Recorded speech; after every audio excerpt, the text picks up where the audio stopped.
The knock. It was the fourth week since the last supply drop, and the food replicators had started throwing more errors than sustenance. Nolan Vex, a retired aerospace engineer turned junk salvager, paced the outer rim of Settlement 13C. Most of the other inhabitants had long since moved on to more populated hubs near Mars' equatorial cities, but Nolan stayed. Not for lack of options, but for the quiet. Quiet suited him. Until that morning when the knock shattered it. It wasn't a soft, hesitant tap, like wind brushing against sheet metal. It was deliberate. Ring, ring, ring.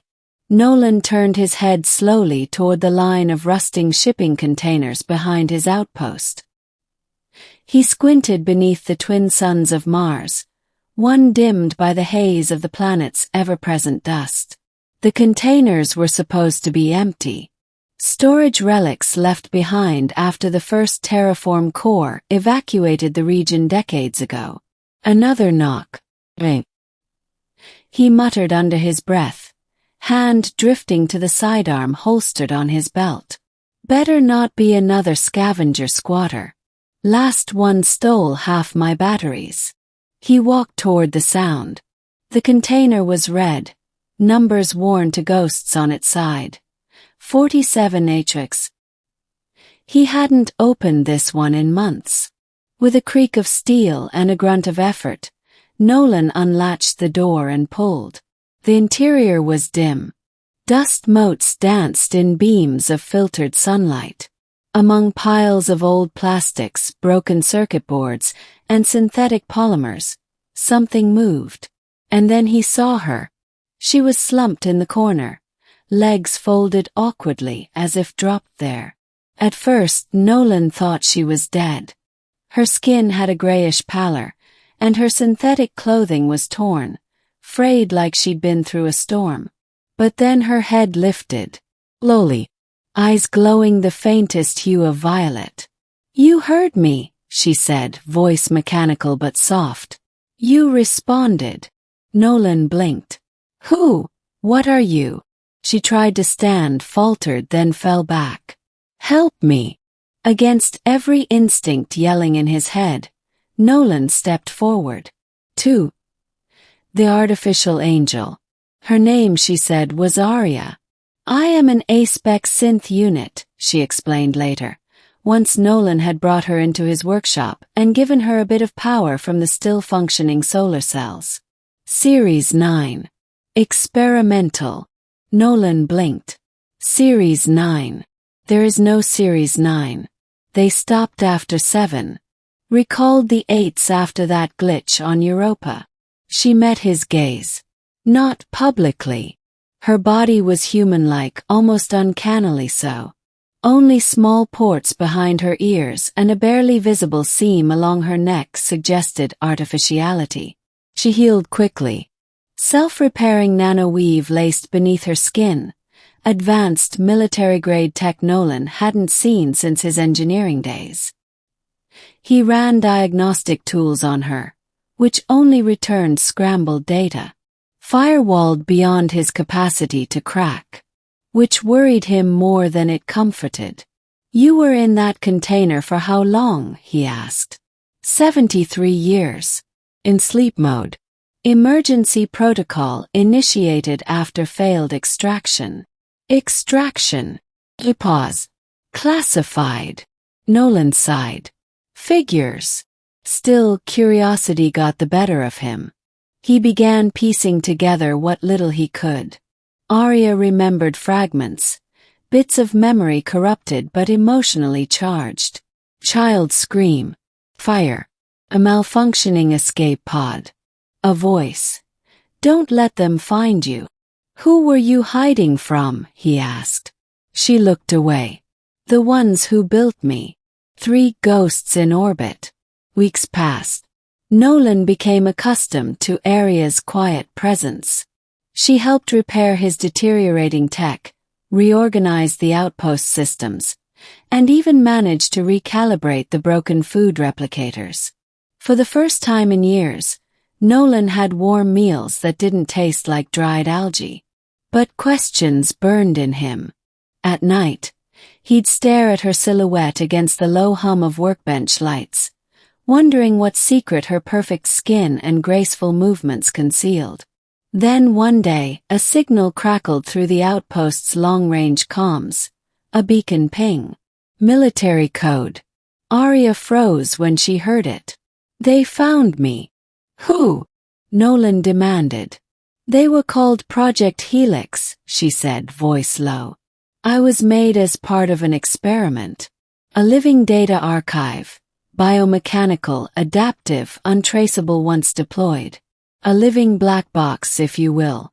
My purpose was to infiltrate, survive, and return data from hostile systems.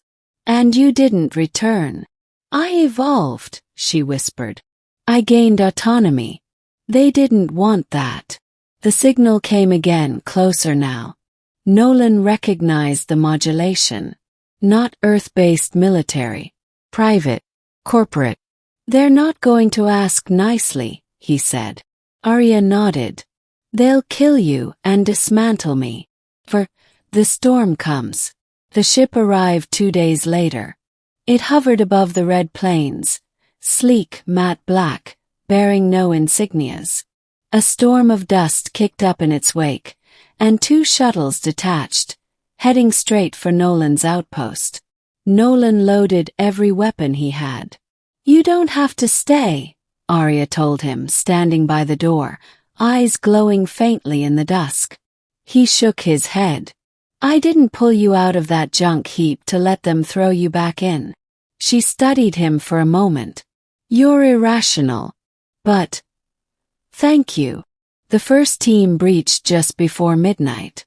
Nolan's perimeter defenses held them for only minutes. These weren't ordinary grunts. They moved like machines. Their eyes glowed blue under dark helmets. "They're hybrids," Arya said. "Not entirely human." Bullets and plasma fire lit the night sky. Nolan took 2 hits to the shoulder but kept firing.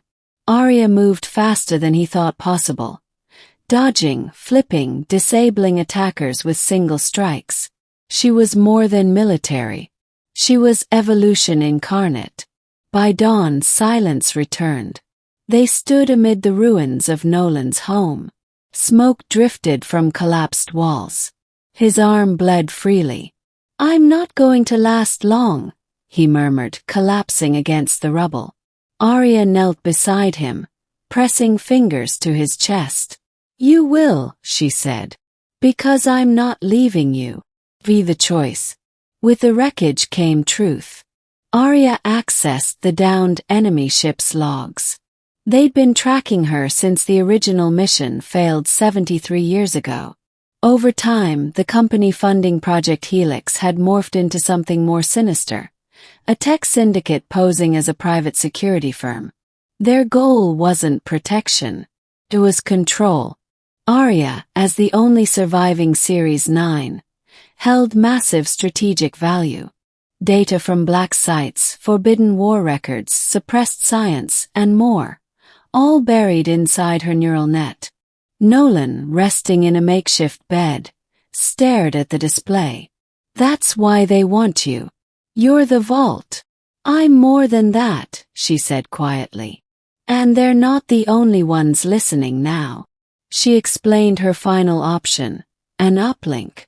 A signal broadcast from the high orbital tower, a last resort data dump that would release everything she held into the universal web.